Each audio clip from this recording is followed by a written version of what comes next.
नमस्कार दोस्तों, आपका मेरे चैनल धर्म संचय में स्वागत है। अक्षय तृतीया 14 मई को पड़ने वाला है और इससे जुड़ी कुछ मान्यताएं और जो किद्वंती है उसे मैं लेकर के आई हूँ। इसके पहले मैंने एक वीडियो आपके साथ शेयर किया है जिसमें कुछ किद्वंतियों के बारे में चर्चा की है और अब इस वीडियो में मैं कुछ अगले किद्वंती के बारे में, मान्यताओं के बारे में आपको बताने जा रही हूँ। हर साल वैशाख मास के शुक्ल पक्ष की तृतीया को अक्षय तृतीया का पर्व मनाया जाता है। इस समय सूर्य और चंद्रमा उच्च भाव में होते हैं। धार्मिक मान्यताओं के अनुसार यह दिन बेहद ही शुभ होता है। इस दिन कोई भी शुभ काम बिना मुहूर्त देखे किया जा सकता है। अक्षय तृतीया का पावन पर्व इस बार 14 मई को है। इस खास मौके पर सोने की खरीदारी करने की परंपरा है। अक्षय तृतीया को लेकर भगवान श्री कृष्ण और सुदामा ने से एक कथा प्रचलित है।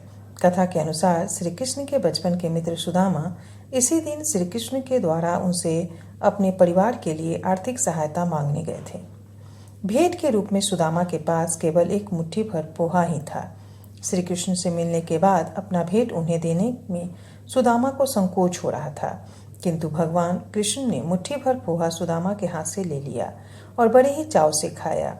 सुदामा श्री कृष्ण के अतिथि थे। श्री कृष्ण ने उनका भव्य रूप से आदर सत्कार किया। ऐसे सत्कार से सुदामा बहुत ही प्रसन्न हुए, किंतु आर्थिक सहायता के लिए श्री कृष्ण ने कुछ भी कहना उन्हें उचित नहीं समझा और वह बिना कुछ बोले अपने घर के लिए निकल पड़े।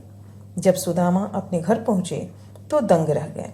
उन्हें उनके टूटे फूटे झोपड़े के स्थान पर एक भव्य महल खड़ा था और उनकी गरीब पत्नी और बच्चे नए वस्त्र और भूषण पहने हुए थे। सुदामा को यह समझते देर नहीं लगी कि यह उनके मित्र श्री कृष्ण और विष्णु अवतार भगवान श्री कृष्ण का ही आशीर्वाद है। यही कारण है कि अक्षय तृतीया को धन संपत्ति की लाभ प्राप्ति से भी जोड़ा जाता है।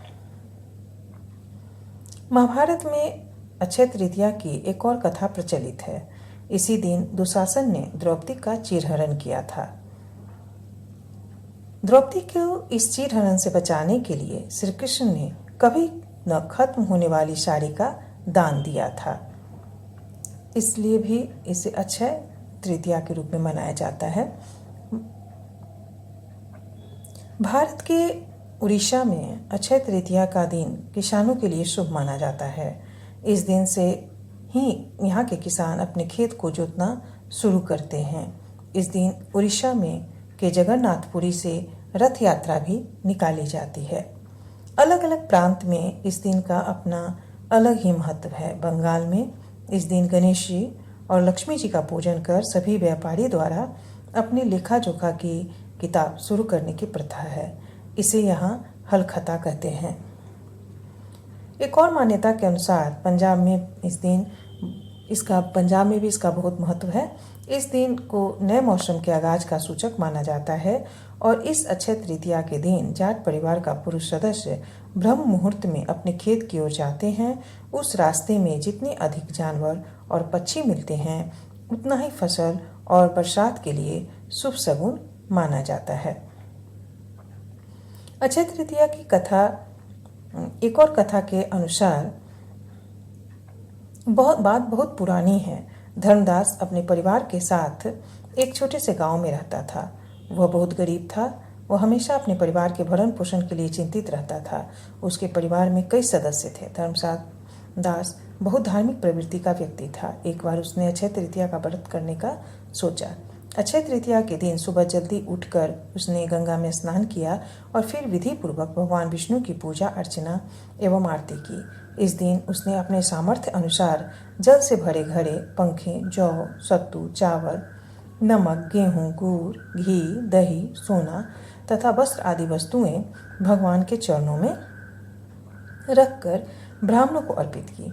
यह सब दान देखकर धर्मदास के परिवार वाले तथा उसकी पत्नी ने उसे रोकने की कोशिश की।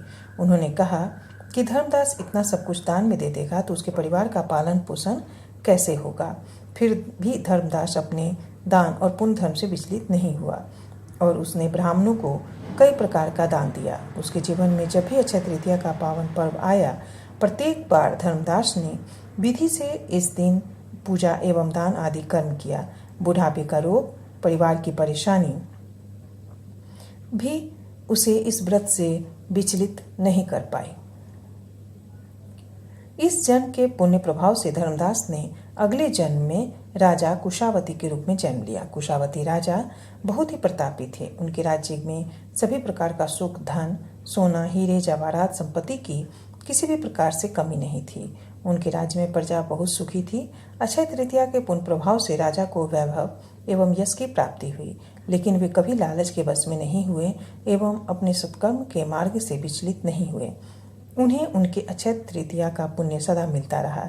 जैसे भगवान ने धर्मदास पर अपनी कृपा की, वैसे ही जो भी व्यक्ति इस अक्षय तृतीया की कथा का महत्व सुनता है और विधि विधान से पूजा एवं दान आदि करता है, उसे अक्षय पुण्य एवं यश की प्राप्ति हो। धन्यवाद दोस्तों।